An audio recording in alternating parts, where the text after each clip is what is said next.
Well, a very good Friday lunchtime to you all. Now, does Flynn Downs have a future at West Ham? Let's have a chat about it.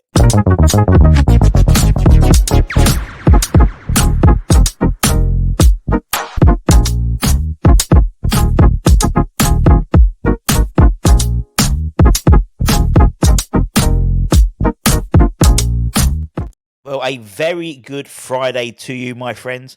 Hope you are all safe and well. If you haven't seen it, and I keep talking about it, go and see Tim Vickery's interview with Holly, all about things all to do with Brazil and West Ham. It is fascinating, and we'll get Tim back on.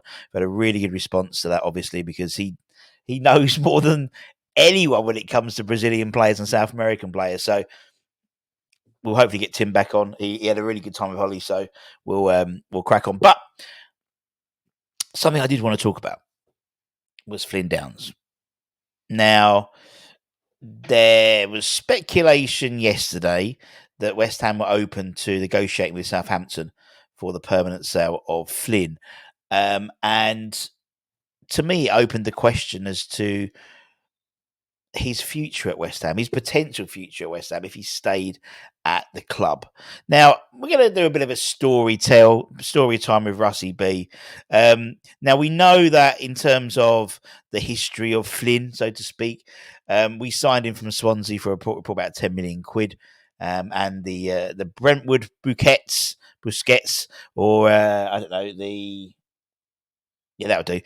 He left Swansea as having one of the best passes in the English game, with the highest pass completion rate of any English midfielder in all the top divisions at the time. You remember when he signed, he had he actually had his granddad's scarf, his West Ham scarf. Obviously, he was a West Ham supporting lad, famously attended that photo shoot with his granddad's scarf. And it was part of, sort of several signings in the summer. And possibly, I think, fair to say, one that went under the radar a little bit, with some really big money spent, £10 million for a midfielder from Swansea. Maybe a little bit went under the radar, in all honesty.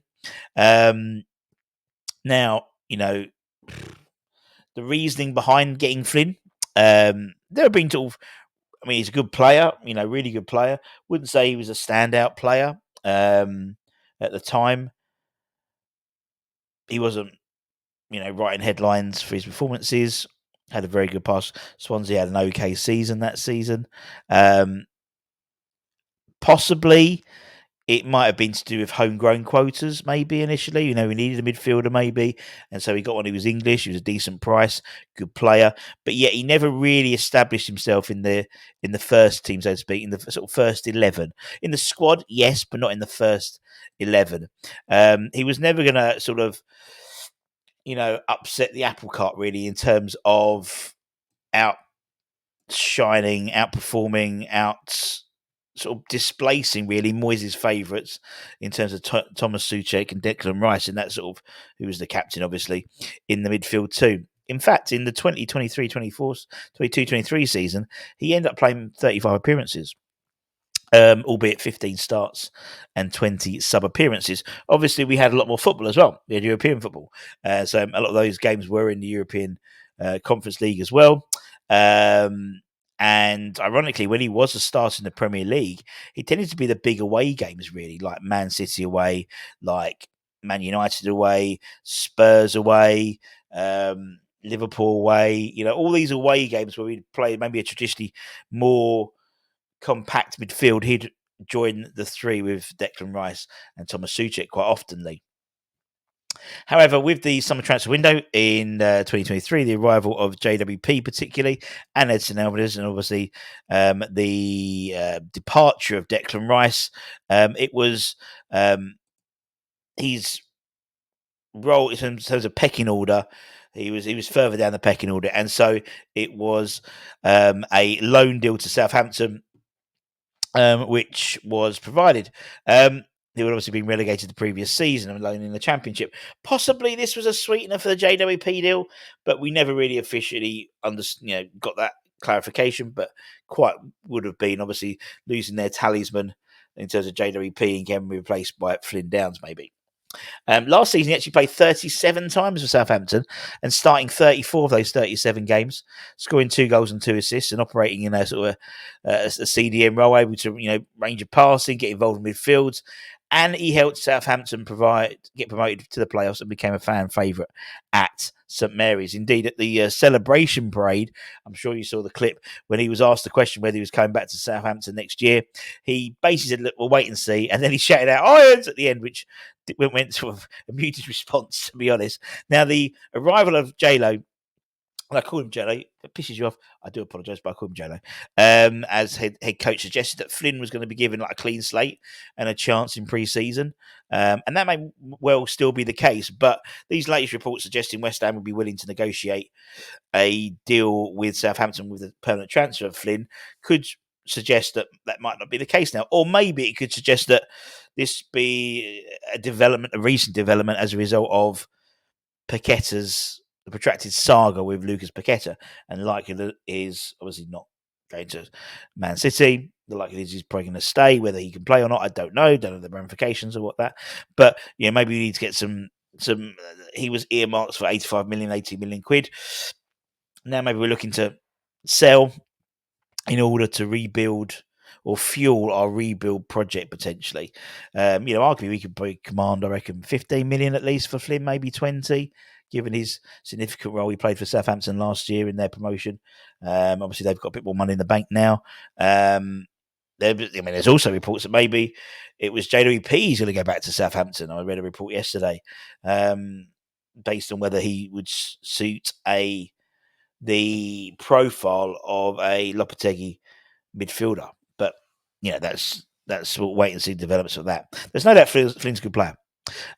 He's having shone for Southampton last season, having really good seasons for Swansea in the Championship. Maybe that is his level. Maybe, I don't know. Maybe he's too good for the Championship and not maybe good enough for the Premier League. I don't know.